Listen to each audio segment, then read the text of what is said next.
এখানে দাঁড়ানোর উদ্দেশ্য হইতেছে, আপনি দেখতেছেন বিগত এক মাসে বাংলাদেশে যে কয়টা ধর্ষণ হইতেছে, বাচ্চা থেকে বয়স্ক মানুষ কাউকে ছাড় দেওয়া হইতেছে না। এই প্রতিবাদে বাংলাদেশের প্রত্যেকটা কলেজ থেকে আমরা প্রতিবাদ জানাচ্ছি যে ধর্ষকের একটা বিচার চাই। এই ধর্ষকের একটা বিচার হতেই হবে, আজকে না হলে আর কবে? ধর্মবদ্ধ আমাদের যে বর্তমানে যে উপদেষ্টা আছে ওনারা কি করতেছেন? ধর্ষকের কোনো বিচার নাই। আমাদের আজকে দেখতে পাচ্ছেন 8 বছরের শিশু, 5 বছরের শিশু, 10 বছরের শিশু, এই বাচ্চাগুলোর দায়িত্ব কে নেবে? হ্যাঁ বুঝলাম বয়স্ক মানুষের ধর্ষণ, তারপরে বাচ্চাগুলোর দায়িত্ব কি নেবে? বাচ্চাগুলোকে রাস্তায় ছাড়া হইতেছে, এখন কি মহিলা মানুষ রাস্তা বের হইতে পারবো না? ওনারা কি করতেছেন? আমাদের আইন উপদেষ্টাকে এত চুরি পড়া ঘরে বসে আছে, ওনার কোনো দায়িত্ব নাই, ওনার কিচ্ছু নাই।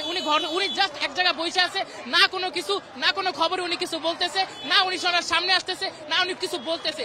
কেন এমন হইতেছে? ওনার কোনো দরকার আছে? দর্শকের সাজা কই? কোথায় আজকে দর্শকের সাজা?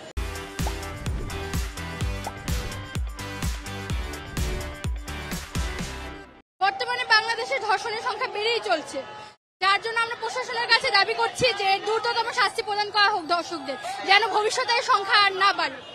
আর প্রকাশ্য হচ্ছে 3 দিনের মধ্যে এর ফাঁসি আমরা দাবি করছি। বর্তমানে বলতে গেলে আইনের প্রতি আস্থা ততটা নেই, কারণ আমরা দেখতে পারতেছি, আমি রিসেন্ট একটা কাহিনী শুনতে পারছি যে একটা মেয়ে বাবা মার কি জিডি করতে গেছে, তারা মানে অতটা শিক্ষিত না, কিন্তু পুলিশ এই বিষয়ে জিডিতে কোনো সহায়তা করেনি। পরবর্তী কোন একজন ইনফ্লুয়েন্সারের মাধ্যমে তারা মানে জিডি করতে সক্ষম হয়েছে। এখন বর্তমান সোসাইটির ক্ষেত্রে আমরা দেখতে পারতেছি যে সোসাইটিতে তারা রিভিল করতে পারতেছে না জিনিসটা। তো এইসব নিয়ে কথা বলার কারণে তাদের ভবিষ্যৎ নষ্ট হচ্ছে এবং পরবর্তীতে তারা সুসাইডের মতো অ্যাটেম্প গুলা শিকার হচ্ছে।